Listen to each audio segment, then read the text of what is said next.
Hi everybody, welcome to the Recovery from Relapse meeting. Today is Tuesday, the 25th of April 2023, and it is my honour to welcome John P, who will be sharing his experience, strength and hope with us today. John lives in Indiana and has been in OA since December 2012. So John, it's over to you.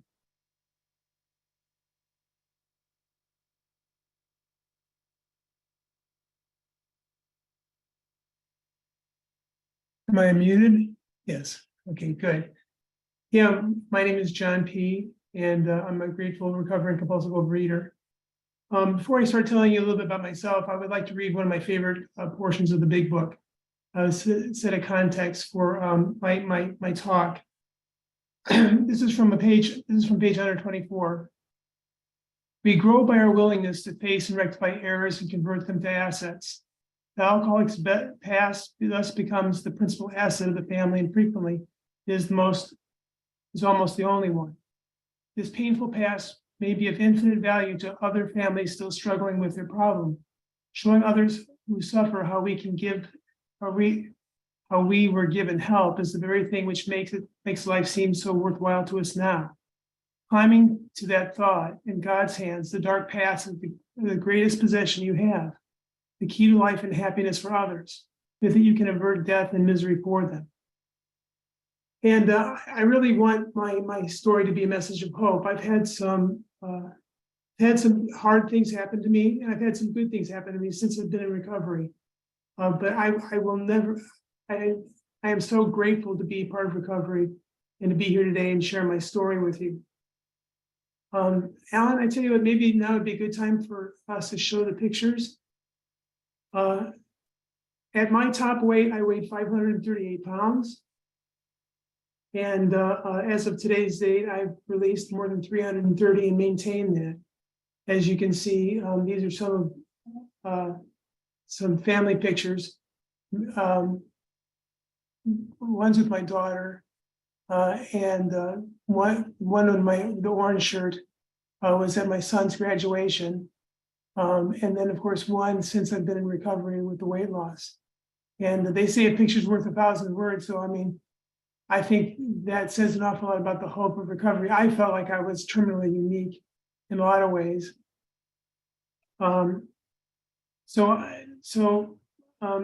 Relapse is a part of my story, and I understand this. That's the special focus of this meeting. 4 years ago, I added about 50 pounds due to overeating, but I was still in program, still going to meetings, still sponsoring people, still not big, but I think that speaks to the insidious nature of addiction, that in subtle ways, I slowly let go of the things that were making me abstinent, and I had to face some hard truths at some point. So I've always been told that the best way to do a long lead is to tell what it was like, what happened, and what it's like now. I want to do something a little differently about talking about what it was like. I could do a standard drunk-a-log and tell you all the times I stole food and hid food and went to the drive-thru and all that kind of stuff. But since this is a focus on relapse, for me, relapse starts in my head. The big book says that my addiction is a physical allergy to and a mental obsession with my alcoholic foods that requires a spiritual solution. Without recovery, my best thinking got me to 538 pounds. And I mean, there's just no way to ignore a problem that significant, although I did my best to try to do that. What I did on my way up to 538 pounds was to play a lot of mental games. And when I was in relapse, I played a lot of mental games. So I wanted to frame this in the mind games that I was playing at that time. And maybe you'll find some connection to them. And hopefully you'll find a little bit of humor too. So one of the games I used to play when I was large and in charge was who's the fattest person in the room, right? There are no winners to that game, right? The fact that I was even comparing myself to other people as far as how my size said that I had a problem. and it often led to shame and embarrassment. Although I was not as fat as the other person that I thought was fatter than myself, I still was having lots of trouble.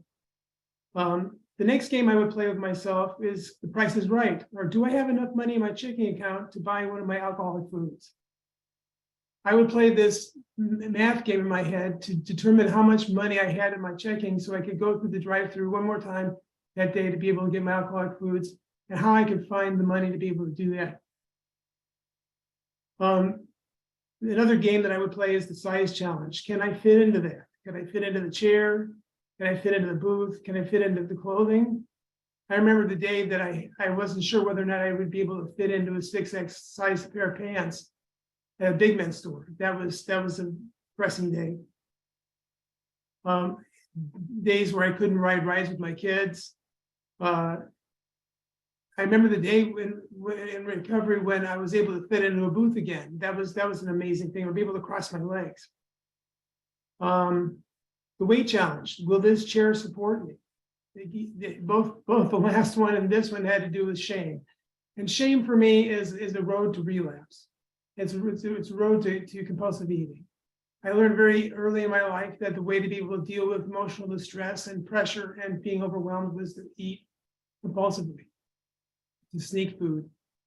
There's a story. I used to go to meetings, and we would meet in unusual places. There was this one place where we would meet in a lounge, and they had these hard plastic chairs that I thought might not support my weight. But I sat in and it felt pretty comfortable to begin with. Then as the meeting progressed, I slowly felt myself sinking to the ground, and the chair legs bowing out nobody else acknowledging it, and me feeling completely afraid as to what was going to happen until I finally got up out of the chair and said I have to sit in something else differently. That was another embarrassing situation. This is a good one. If it's not on my plate, the calories don't count. That's the relapse thinking right there, right? I have a problem. I had a problem with grazing, and it's one of the compulsive food behaviors that is on my abstinence list. That's a funny one. The corollary to that is diet soft drinks magically reduce the calorie count of the other foods that I'm ordering at the drive-through, right? So I can order 3 cheeseburgers, 2 orders of fries. Excuse me if I shouldn't be referring to food, but I can order a lot of food. And if I ordered a large Diet Coke, I was doing good. I was being responsible with my food. Some other games I played is entitled eating. I deserve this alcoholic food item, right? I usually did that when I was hungry, angry, lonely, tired, stressed. When I wanted to really comfort myself, I felt like this is the way to be able to do it, and I deserve this. There's nothing more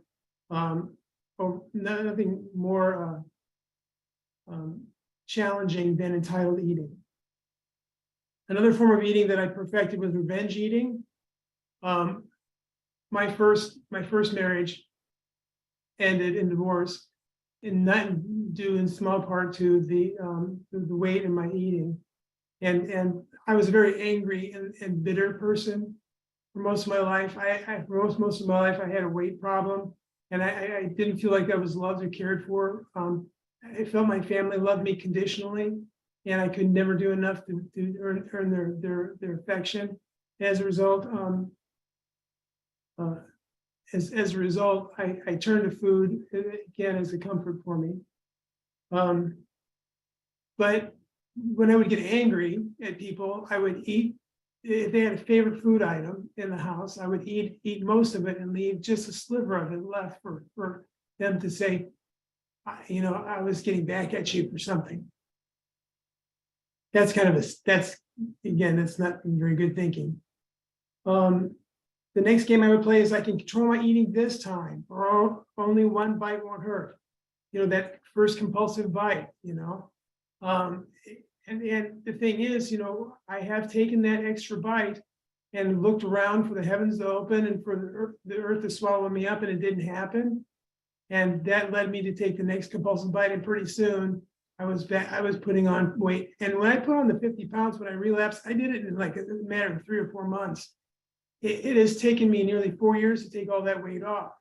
So it scared me that I put on that weight so quickly. And I felt like, oh my goodness, I was heading to 500 plus. And actually, I think that was a healthy part of my brain telling me that that there was something really wrong here. I needed to be honest. I needed to be honest with myself. Another thing that I experienced when I was when I was morbidly obese was the fact that I could be both invisible and visible at the same time. When I would go grocery shopping, I have trouble with my knees and due to my weight. I have trouble still at 200 pounds. But at 500 pounds, I walked with a cane and I couldn't walk for long periods of time. So I would go to grocery stores and ride the electric carts to get groceries, and I would bring my kids with me to help be my legs and get things. It's amazing that how people do not make eye contact with you when you're in a cart. We would check out and the cashier would address my daughter, who was younger than me, rather than me with the money in my hand to pay for the food. And that was a dehumanizing aspect of being overweight. On the other hand, I could stand out in a crowd. I took my family once to Niagara Falls, and we were waiting in line for an event, and there was a group of young teenage boys that I knew were talking about me and embarrassed me to no end. And I walked away from them, and they followed me and continued to talk about me. It was probably one of the most humiliating times of my life. The last two games that I played in my head were, how can I overeat this abstinently? I mean, just that takes a lot of mental gymnastics. And the last one is the buckets. That's usually the last thing I think of before I binge or I relapse. It's not worth making the effort to do anything to stop it. I'm just going to go ahead and eat anyway. So, as you can see, my thinking was a big part of my being stuck in the food, and being stuck in the food affected every single aspect of my life. I tried multiple ways to lose weight. I tried medical assistance. I tried it without. I did all of the weight watcher / systems that you could find. And some I was successful in losing some weight, but every single time I was never able to maintain it for the long term. I did all this without a higher power. I did all this without support from other people. And I was in a program and I realized I secretly needed more than what I was getting from these programs, than education and medical intervention or counseling. I needed to be surrounded by a higher power. I needed to be surrounded by others in recovery in order to be successful. At that time, I didn't know about OA. I developed a number of different health problems along the way. I had multiple leg infections. I developed diabetes. Of course, I had limited mobility. I had a bleeding ulcer, and one time, because I was taking over-the-counter painkillers to deal with my knee pain. Of course, I had the knee problems. My body was breaking down, and I mean, it didn't persuade me to. I mean, I had given up hope. I felt like that there was nothing that was available to me to help me to lose weight. And I had friends that would suggest OA to me eventually. I had colleagues. I mean, a clinical social worker. I work with helping people. I had colleagues to tell me about OA, and my first response to them was to raise my mental middle finger and tell them to go screw themselves, because they had no right to tell me how I needed to live. I felt like they needed to accept me for who I was, even though I had I had not accepted myself. I had no love for myself. And I think that was a lot to ask of them. I remained angry, bitter, and lonely. And I fantasized about my death and what my death would be like, and people throwing themselves on my casket saying, boo-hoo, we should have known better, should have said something. Well, people were saying things, I just wasn't listening. But one of the things that recovery did for me was it did surround me with a group of people that loved me for who I was, regardless of who I was. The very first moment I entered the rooms. But the moment that turned it for me in November of 2012, before I started my first OA meeting, I had developed a leg infection that was pretty serious. I'd gone to the doctor for antibiotics. Antibiotics was not affecting my leg infection. At the same time, this is when I started losing blood internally, and was losing all orientation, was dizzy and basically bleeding to death. I'm not joking. I had to have a transfusion of 2 pints of blood when I was admitted to the hospital. I was lying in the hospital. Just a few months earlier, my boss had sat down with me, pulled me aside, and we had a frank discussion about whether or not I could do my job anymore. I had known about OA, and I was laying in that hospital bed thinking, oh my God, what am I doing to myself? And I finally recognized at that point that I was an addict. That middle finger was not going up anymore. I became willing. I had hit bottom. One of the things I learned since is that, people say, well, when do you hit bottom? It's like somebody said, when you stop digging. Well, I stopped digging. I put the shovel down. I had decided that OA was it. And I reached out to my boss, who was in another 12-step fellowship, and asked her if she could put me in connection with somebody in OA. She called somebody in OA that she knew through her fellowship. That's 15 minutes. Thank you so much. She reached out to somebody in the OA fellowship who called me while I was in the hospital. I actually didn't attend my first meeting until mid-December. But for the first 2 or 3 weeks before that, I had developed a sponsor, unknowingly what that was, before I went into the rooms. I called him from the hospital several times, and we talked about my recovery. What he did was he just listened to me. He listened to me talk about my experience, talk about anything that was bothering me. And that was that connection was miraculous. I mean, it's nothing short of miraculous for me. And so I entered the rooms, and one of the things that I am fascinated about in the big book is the story of E.B. Thatcher coming to Bill W. and telling him about 12-step recovery in its nascent form, and tracing back my experience with somebody reaching out to me and me reaching out to them and sharing the hope of recovery. Then that tradition, of passing the message on from one person to the next and giving hope is dear to me, and I love knowing that there's that connection and that tradition. The big book says on page 20, our very lives as ex-problem drinkers depend upon our constant thought of others and how we may help meet their needs. That connection to other people, that connection I had to other people in recovery has been the element that I've been missing in my life. My connection to my higher power has been another element that I've been missing in my life that has helped me have the strength and the courage to be able to lose over 300 pounds and be able to maintain that for years. I am just I am lucky to be alive here, because I could very easily have said, fuck it. I'm not, I'm just going to die. I'm going to die here in the hospital. I'm going to go on disability. I'm going to isolate myself. I could have done that, but I didn't. And I'm grateful that I reached out and called, and that somebody reached back. That to me, that's the miracle of recovery.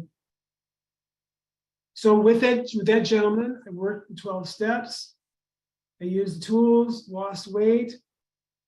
And I think I referred to the fact earlier in my talk that I was divorced. I was a single man, thought that I was unlovable, thought that I could never find anybody again. But I did take a liking to this beautiful woman in recovery, and we started dating each other. By that time, I had finished the first 3 steps, and I told my sponsor that I thought I was ready to date. My sponsor thought I was a fool, and I was being probably overly anxious. For the first time in my life, I felt like I could possibly be attracted to somebody else. But my sponsor told me to put that on hold. He thought it'd be best if I put that on hold and work the fourth and fifth step. And I'm really grateful that he did that he really asked me to work the fourth and fifth step, because he said, I don't know, before I worked the fourth and fifth step, he said, I didn't know myself. And he was right. I needed to be able to do that, searching through this moral inventory of myself. So I didn't do any more damage to this person's life than I had done to previous relationships. And eventually I did my fourth and fifth step and continued to work the rest of the steps. And over the next year, dated this young lady and asked her to marry me, and we got married. We got married on the 10th of December of 2016. That date seems to be recurring in my life. And it's a happily ever after story at this point, right? You know, boy meets girl, boy gets girl, boy moves on. This is the closing credits, and everybody lives happily ever after. Well, unfortunately, life has a way of happening. And the next day I got terribly ill. I felt this tremendous pain in my chest and in my legs. This is while we're on our honeymoon, mind you. We went to the hospital, and the doctor said that more than likely what I was experiencing was the symptoms of leukemia. And about 2 or 3 weeks later, I was diagnosed with full-blown acute lymphoblastic leukemia, or ALL. So I had to deal with, you know, this is the second time that OA saved my life, because I mean, the first thing I did is I took that as a death sentence, right? You know, I had lost all this, and I thought, God, what are you telling me here? You know, I lost all this weight, found love again, found hope again, and you're going to take all that away from me now? And you know, I talked to my sponsor, but you know what? I was so grateful for the embrace of those in recovery, because I was able to talk about those feelings rather than have them sit in my chest and harbor them and fester like an infection.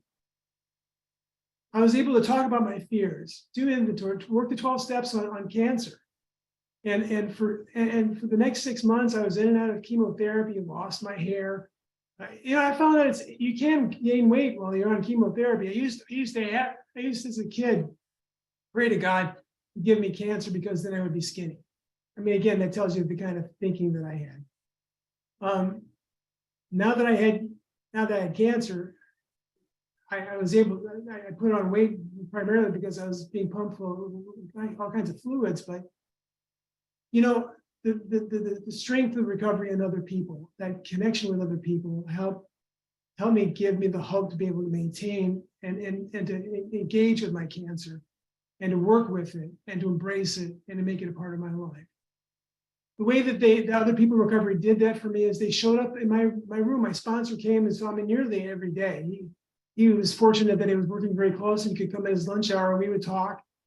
I did service from a hospital room. Other people came. If I was sick and unable to, in the hospital, unable to attend a meeting, people brought meetings to me. And I understand that's not the first time that's ever happened. I thought, oh, it happened to me first. No, only people have done that for other people, but that just shows you the love that we have for each other, you know. And the nurses were so amazed, I think, that they allowed us to break the visitation rule of having only 2-3 people. We would have 15 people in my room, all sharing and doing a meeting, and it was amazing. I think, and the nurses would keep out of a room and wouldn't check on us for about an hour and a half. This is the most amazing thing that I ever experienced in my entire life. All that love in the room. Unfortunately, after I was finished my chemotherapy, I became septic and entered a coma for 2.5 weeks. And that's where recovery people were really important in supporting my wife. I came real close to dying. But, you know, I look at it this way. If I had developed leukemia at 538 pounds, I would have died then in that situation too. And recovery saved my life in that situation. It was touch and go for a long period of time, but because I had lost weight, because I'd gotten more fit, because I was taking care of myself health-wise, because I engaged with the cancer, with the support and love of those people in fellowship, with the support of my higher power, I was able to manage to pull through.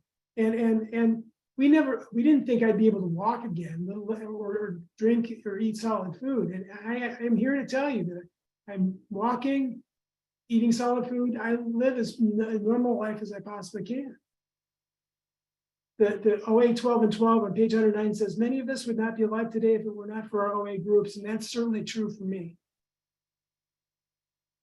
So why relapse? Well, addiction is cunning, baffling, and powerful. It's also insidious and subtle, seductive. I got cocky, right? Thought I was kind of bulletproof. I'd use recovery to get through cancer. I've been in remission. I'll be coming up on 7 years in remission here soon, next February. I stopped using the tools. I started going to meetings, but I would justify my weight gain as me still struggling to maintain a healthy body weight, although it was going in the wrong direction. I had lost, I love that HOW acronym, honesty, open-mindedness, and willingness. I had lost all three of those things at some point, because I had stopped practicing the habits of recovery. I'd stopped doing the things that I needed. I'd stopped praying and meditating. I started taking that extra bite. I made excuses for myself. I started playing those mind games all over again. Thankfully, I had a sponsor who was not only in OA, but in another fellowship as well. And he had years and years of recovery in that fellowship. And he confronted me with my weight gain and said, John, you're not being abstinent. You're not being in recovery. You're being in the food. And I was very uncomfortable with that. I'm not a big one of confrontation. But he did it in a very loving way. And he said, I can't help you. You need a food sponsor. You need somebody. That's 25 minutes. Thank you so much. Thank you. I'm nearly done. This is an answer to prayer right here.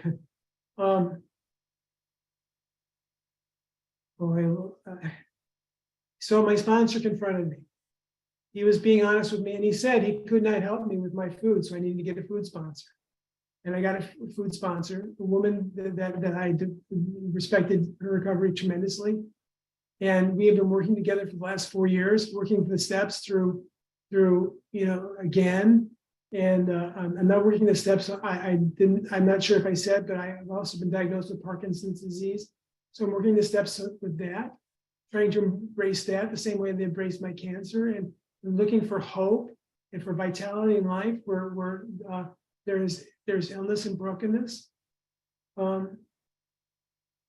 She has helped me to get back to my goal weight. I'm within 5 pounds of that.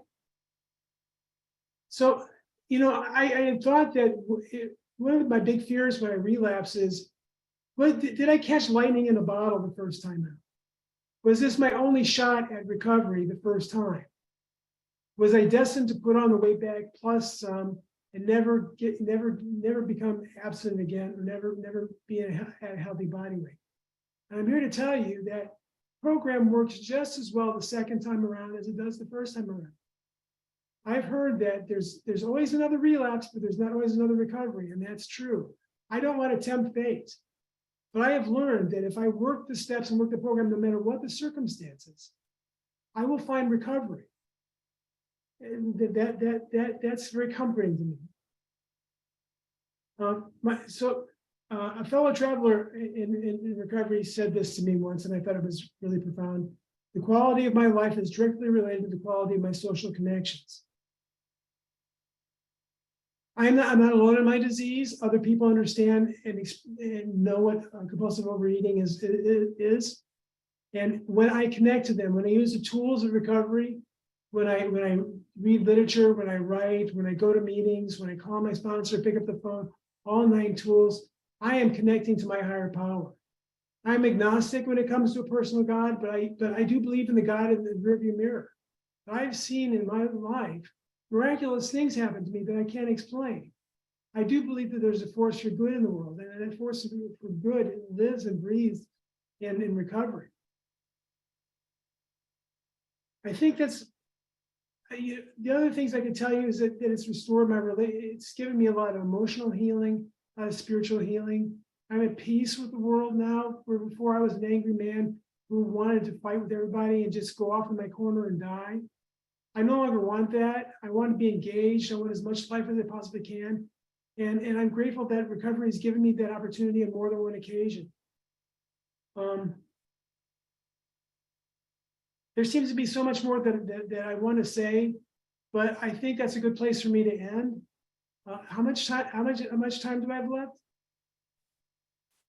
2 minutes. How about we just end right there? And I think that's enough. Thank you so much for giving me the opportunity to share my message. It always does my program so much when I'm able to share my lead. And I'm so grateful that you gave me the opportunity to be able to participate. And with that, I'll be quiet and turn it over to whoever's next.